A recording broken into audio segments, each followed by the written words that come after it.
ছাত্ৰ ছাত্ৰীসকল আজি আমি জাৰণ আৰু বিজাৰণ কি সেই বিষয়ে আলোচনা কৰিম। মই তোমালোকে দেখিছা তোমালোকে বৰ্ডত যে মই জাৰণ আৰু বিজাৰণ দুটা ভাগ কৰি দিছোঁ। এটা প্ৰথম কথা হ'ল জাৰণ মানে কি? জাৰণ প্ৰথমটো পইণ্ট চোৱা অক্সিজেন যোগ হোৱা আৰু বিজাৰণ মানে হৈছে তোমাৰ অক্সিজেনটো আঁতৰি যোৱা। আমি উদাহৰণৰ সহায়ত বুজিবলৈ চেষ্টা কৰোঁ। ইয়াৰ এটা মই এক্সাম্পল দিছোঁ। তোমালোকে চোৱা জাৰণত তোমাৰ কাৰ্বন লগত অক্সিজেন লগ হৈছে, লগ হৈ পেলাই তোমাৰ কাৰ্বন ডাই অক্সাইড উৎপন্ন কৰিছে। ইয়াত তোমালোকে দেখিছা যে অক্সিজেনটো কাৰ্বনৰ লগত যোগ হৈছে, গতিকে এইটো এটা তোমাৰ জাৰণ বিক্ৰিয়াৰ উদাহৰণ। তাৰপৰা তোমালোকে বিজাৰণত চোৱা যে জিংক অক্সাইডৰ লগত যেতিয়া কাৰ্বনে বিক্ৰিয়া কৰিছে, বিক্ৰিয়া কৰা তোমাৰ কি উৎপন্ন হৈছে? কাৰ্বন মন অক্সাইড উৎপন্ন হৈছে আৰু তোমাৰ জিংক উৎপন্ন হৈছে।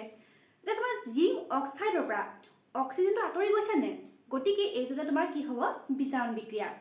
তাৰপিছত আৰু এটা ছেকেণ্ড পইণ্ট হৈছে তোমাৰ জাৰণ হ'লে তোমাৰ কি হয়? হাইড্ৰজেন তোমাৰ আঁতৰি যায় আৰু বিজাৰণ হ'লে আকৌ তোমাৰ হাইড্ৰজেনটো যোগ হয়। এতিয়া চোৱা জাৰণৰ ক্ষেত্ৰত চোৱা হাইড্ৰজেন ছালফাইডে যেতিয়া ব্ৰমিনৰ লগত বিক্ৰিয়া কৰিব তেতিয়া তোমাৰ হাইড্ৰজেন ব্ৰমাইড উৎপন্ন কৰিব, লগতে তোমাৰ ছালফাৰ উৎপন্ন কৰিব। এই তোমালোকে নিজে চোৱাচোন, এইটো হাইড্ৰজেন ছালফাইড আছে, ইয়াত তোমাৰ হাইড্ৰজেন ছালফাইডে তোমাৰ কি উৎপন্ন হৈ গৈছে? ছালফাৰ উৎপন্ন হৈ গৈছে। হাইড্ৰজেন ছালফাইডৰ পৰা তোমাৰ হাইড্ৰজেনটো আঁতৰি গৈছে নে? যেতিয়া তোমাৰ তেনেকৈ আঁতৰি যাব হাইড্ৰজেনটো, তোমাৰ সেইটো হ'ব এটা জাৰণ বিক্ৰিয়া।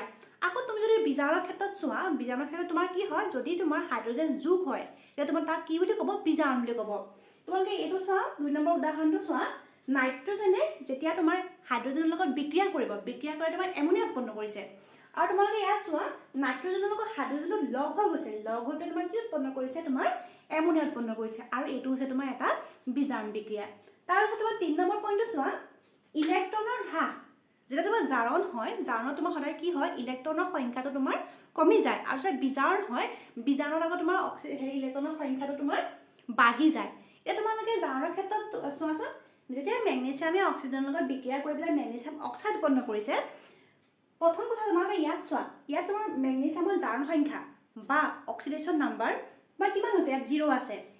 মেগনেছিয়াম যেতিয়া অক্সাইড ফৰ্ম কৰিছে বা গঠন কৰিছে, তোমাৰ তেতিয়া তোমাৰ মেগনেছিয়ামৰ জাৰণ সংখ্যাটো হ'ব তোমাৰ +2। 0ৰ পৰা 2 হৈছে, হয়নে? গতিকে তোমাৰ ইয়াৰ ইলেক্ট্ৰনৰ সংখ্যা তোমাৰ কি হৈছে? হ্ৰাস হৈছে। গতিকে এইটো এটা তোমাৰ জাৰণ বিক্ৰিয়াৰ উদাহৰণ। তাৰপৰা বিজাৰণৰ ক্ষেত্ৰত তোমাৰ কি হয় বুলি কৈছোঁ? তোমাৰ ইলেক্ট্ৰন আকৌ লাভ কৰে। আমি এটা উদাহৰণ বিষয়ে বুজিবলৈ চেষ্টা কৰোঁ। চোৱা মেগনেছিয়াম অক্সাইডৰ লগত যেতিয়া কাৰ্বনে বিক্ৰিয়া কৰিছে, তোমাৰ মেগনেছিয়াম উৎপন্ন কৰিছে আৰু তোমাৰ কাৰ্বন মন অক্সাইড উৎপন্ন কৰিছে। ইয়াত চোৱা, ইয়াত মেগনেছিয়াম অক্সাইডত তোমাৰ মেগনেছিয়ামৰ জাৰণ সংখ্যা কিমান হ'ব? ইয়াত তোমাৰ +2 হ'ব। কিন্তু যেতিয়া ইয়ালৈ গুচি গৈছে, যেতিয়া মেগনেছিয়াম অক্সাইডৰ পৰা মেগনেছিয়াম উৎপন্ন হৈছে, ইয়াত আকৌ তোমাৰ জাৰণ সংখ্যাটো 0 হৈছে। +2ৰ পৰা 0 কেতিয়া হ'ব? যেতিয়া আমি দুটা ইলেক্ট্ৰন তাত সি ল'ব লাগিব, তেতিয়াহে তোমাৰ 0 হ'ব। +2 - 2 আল্টিমেটলি ইয়াতো তোমাৰ কি হ'ব? 0 হ'ব।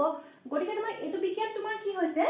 মেগনেছিয়াম অক্সাইডৰ পৰা যেতিয়া মেগনেছিয়াম উৎপন্ন হৈছে, তেতিয়া তোমাৰ ইলেক্ট্ৰনৰ সংখ্যাটো বাঢ়িছে, ইলেক্ট্ৰনটো লৈছে, লাভ কৰিছে। গতিকে এইটো এটা তোমাৰ কিহৰ উদাহৰণ হ'ব? বিজাৰণৰ উদাহৰণ। গতিকে আমি জাৰণ আৰু বিজাৰণৰ ক্ষেত্ৰত যদি আমি চাওঁ, তেতিয়া দেখিবা যে জাৰণ হ'লে সদায় অক্সিজেন যোগ হ'ব আৰু বিজাৰণ হ'লে তোমাৰ সদায় অক্সিজেন আঁতৰি যাব। আকৌ তোমাৰ যদি জাৰণ হয়, জাৰণত তোমাৰ হাইড্ৰজেন আঁতৰি যায়, কিন্তু বিজাৰণৰ হাইড্ৰজেন তোমাৰ যোগ হয়। তাৰপৰা 3 নম্বৰ পইণ্ট যদি তুমি চোৱা যে জাৰণ যদি হয় তেতিয়াহ'লে ইলেক্ট্ৰনৰ সংখ্যাটো তোমাৰ হ্ৰাস পায়, কিন্তু বিজাৰণত আকৌ সদায় ইলেক্ট্ৰনটো তোমাৰ লাভ কৰে। গতিকে এইটো হৈছে তোমাৰ জাৰণ আৰু বিজাৰণৰ মাজৰ পাৰ্থক্য, বা আমি জাৰণ আৰু বিজাৰণৰ বিষয়ে আমি এনেকৈ আলোচনা কৰিব পাৰোঁ। ধন্যবাদ।